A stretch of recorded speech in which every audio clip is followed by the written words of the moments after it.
So one of the things about YC that people may not know is that we make our decisions in 10 minutes. Because of the scale at which we're trying to operate and the number of companies we try to see every year. And at first glance, you would say, there's no way to make better than random decisions in 10 minutes. And then you think about it a little more, and you'd say, okay, you can do better than random, but not that well. And that's what I would have said. But it turns out that in 10 minutes, if the only question you're trying to answer is, does this person have the potential to be the next Mark Zuckerberg? Not, are they definitely going to be, not should we put millions of dollars into this, but does this person have some seed of what it takes to be the next Mark Zuckerberg? You can answer that question in 10 minutes. Not with 100% accuracy, obviously, but good enough that our business model works. And what we're looking for, the obvious thing is intelligence. That's really easy. You can tell that really quickly. Much less than 10 minutes usually. The hardest trait that we're looking for is determination.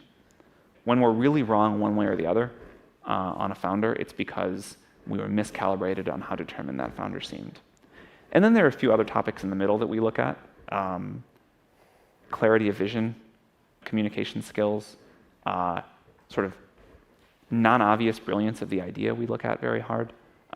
These are ones that you can't always be right on, but you can usually get quite a lot of data. And unlike determination, they're not quite as difficult to figure out, but not as easy as intelligence. And one of the surprising things about YC is that not only is it possible to figure this out, but you can train new YC partners to figure this out in a year or 2 years.